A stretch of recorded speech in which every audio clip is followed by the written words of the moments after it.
We are saddened to hear about the common conditions Indigenous peoples face regarding boarding schools. Yet we are pleased to participate in seeking solutions for a new future for our children. We recommend that Vietnam, 1, ensures that the standards of these specialist boarding schools be equal to those of mainstream public schools. 2, permits arts and literature to be taught in our languages to safeguard and protect our cultures. 3, permits our histories to be taught in both mainstream public schools and boarding schools. 4, increases the number of places in all boarding schools and ensures unbiased geographical dispersion of new schools to ensure education for all is not a dream dependent on ethnic background. Mr. Chairman and distinguished members of the forum, we cannot change the past, but we can and most definitely should collaborate to work for a better future. We are the youth of the Khmer Krom people.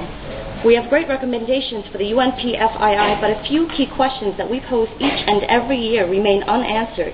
We once again request clarification from the UNPFII in the hope that a heavy burden be lifted from our hearts. Still today, the Vietnamese government refuses to recognize us as indigenous people of Vietnam. Are our temples in Priet Trapang, Klang, and Wat Truk, which are over 2,000 years old, many years older than the existence of Vietnam itself, not proof of a long-standing connection to our land?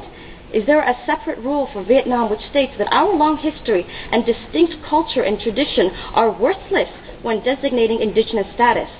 Unfortunately, this is the 6th year that we raise these concerns.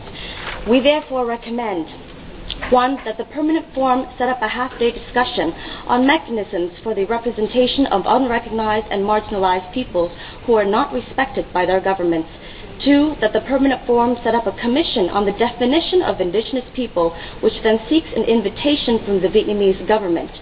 3, and that Vietnam accepts our request to have open and constructive dialogue with the Khmer Kampuchea Krom Federation and the Montgnard Foundation as proof of their commitment to protecting and promoting the rights of their peoples. We thank you, Mr. Chairman, for allowing us to voice our concerns and offer our recommendations.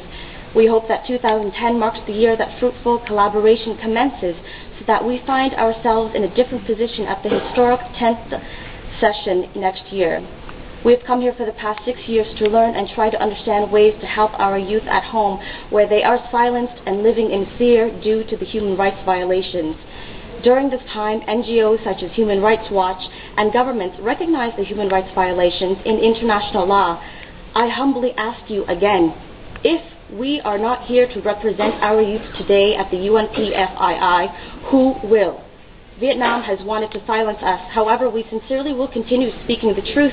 It is sad and awkward that the Vietnamese government keeps on denying our very existence and trying to make us invincible. Yet we are invisible. Yet we are invincible, just like our brothers and sisters here. Thank you.